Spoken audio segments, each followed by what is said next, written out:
Coach, talk about the comeback from halftime. Oh.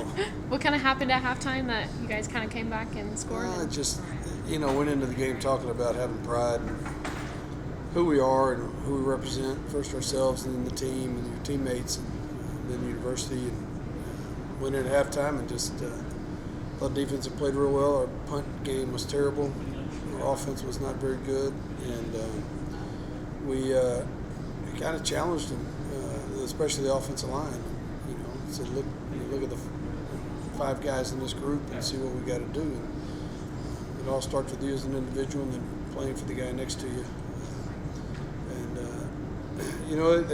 I thought we ran the ball well in the first half, but we didn't block them in the pass game very well in the first half. So kind of challenged them, step up and give Nick some time to throw, give our receiver some time to get out there, and turned out to be pretty good. The punt return game, our punt game got better with that fumble, and it's good you can clearly see that Heston did not touch the guy in the punt return, but we caught a break, and that's what you got to do. Momentum. We've so many games this year we've been hit with bad momentum and haven't been able to come back from it. And this time we were able to get some momentum and carry it on, and we finished a drive and scored a touchdown and got everybody fired up and pulled us in a score, and makes a huge difference when the defense goes out there knowing if we can hold them and our offense can take the lead. It just turned our way. What was your speech? You're 2-3. The Western Oregon game, kind of debacle feeling. Mm-hmm. Talking to JT and Jared, you gave a pretty good speech, like a Gipper speech, to these guys. Who do you want to be? I don't know if I gave a Gipper speech. You gave something, though. I can't remember. I think when you know you're better than the way you've played, and I felt like we were better than the way we played in those three of those 4 weeks, with Permian Basin and then Mines and then going up to Western Oregon. I just felt we kept stepping on our own feet, and it was more about us than it was about playing an opponent. And so we got to quit playing ourselves. We always talk about character and pride and who we are and how people, everybody's social media, how you're perceived and all this kind of stuff. And there are a lot of people down on us and doubting us. And, basically said, guys, everything we want's right in front of us. And if we take care of our business, we'd be able to still go where we want to go. And, we stumbled along the way one time, but I think it was more about, quit pointing fingers and point thumbs.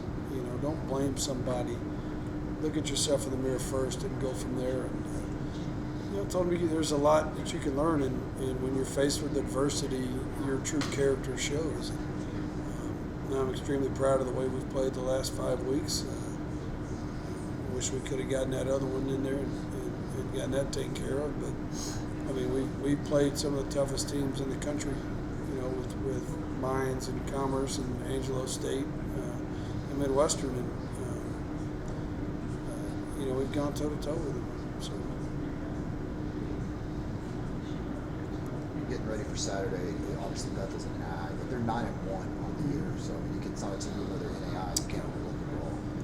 Yeah, you can't overlook them because they run this triple option, and we've been racking our brains yesterday afternoon and this morning about what we can do, our best way to come out and stop them. It's kind of like Eastern New Mexico, and all of a sudden you're seeing a completely different offense from a defensive standpoint than you've had to prepare for. So you really got to try to.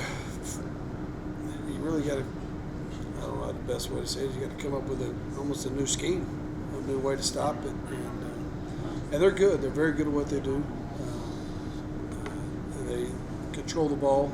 They score a lot of points, and if we are not, assignment sound, we can get surprised and get things on us. Defensively, they're kind of a hybrid of a lot of things. They're a 3-3 kind of stack almost, and most of the time. And then they're bringing guys from right, left, middle, and zero coverage, and they do a good job of disguising where they're coming from. So our offensive line is going to be put to a challenge with that.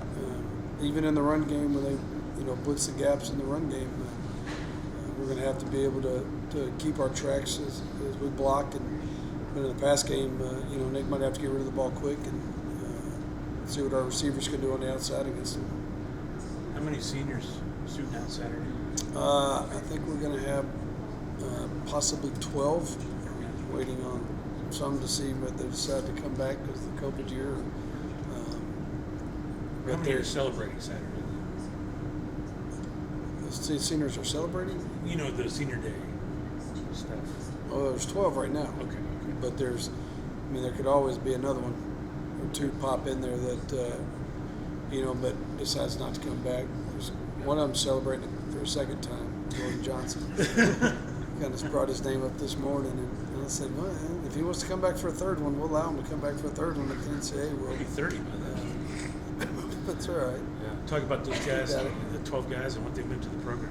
I think you start with Jordan Johnson, and he'd been here a year before I got here, and he had seen the transition and the culture change from the previous staff to what we brought in. I think he likes me now. He hated my guts when I first got here because of the way we did things, but it felt like we needed to make those changes to start a run of being successful. But you look at over the years, he was a quarterback when we got here, moved him to fullback, then moved him to tight end, and he's always got a smile on his face. He's always happy as can be. He's had some injuries and fought through them, so. He's one that comes off first. Eric Collins has started every football game since he's been here, which is a tremendous accomplishment for him. Number one, he's managed to stay healthy, but to come in as a true freshman and show what he can do and just continue to get better as we go, done a really good job. Brandon Blair is a guy. He's got a year left, but he's going to he wants to go to medical school, and so. He sure can get there. Why do I want to stop that? I'm going to need a doctor pretty soon. And this guy I trusted. If I can tell Brandon Blair that I trust him to take care of me, and he's done some things here. But that's another guy that's came in as a freshman and played with special teams his freshman year, and when he's got his shot, made the most of it. I'll never forget him scoring in the last game at Kimbrough. Going 75 and nice in the game for us, and, among other things that he's done. So those three just pop out right away. The other guys we've got have kind of transferred in. Jalen Hill's a transfer guy that's come in. Played. I wish I had my list right here. There's so many. Here are some other ones. Y'all know more than me. I'm trying to think. Is Parker Hanna senior? Parker Hanna is he's got another year. He's another one's got another year, but he didn't start every game since his freshman year. He's redshirted, but he started after his redshirt freshman year. So he's gonna hang it up this year. Is he? Yeah, he's gonna graduate. Okay. Be ready to go in engineering. And you took him over at 245 pounds, man. He was a small kid from Stratford, big but small from Stratford. Yeah, but did you see him play basketball? Oh gosh. He could run up and down the court. Yeah. He's big size, 15 feet, running up and down the court the way he did. I felt like if we could put some weight on him, that he'd have a really outstanding career, and he has. But Darren Hudson's another one that comes forward. Satchel Escalante, he's a transfer from Idaho that's going to be here. He's done really good for us the last 2 years. Really enjoyed having him. Really enjoyed having Ladarian, transfer from Tyler Junior College here for 2 of the last 3 years. So we're going to say goodbye. Ayrton Payne, who's been here, came in and blocked a lot of punts, scored some touchdowns on special teams. Knew his role. Never was a starter on defense, but knew his role on the team and excelled at it. There's some names in there that people might not necessarily recognize as a starter or tackles all the time or running for yards, but they've played a vital role in this program. Going back to Saturday, just talk about Tobias. It's the icing, the clinching interception. It just seems like every time a big play needs to be made, Tobias is there to make it. Yeah, he thinks he's good at that. But, Tobias has a knack for being around football.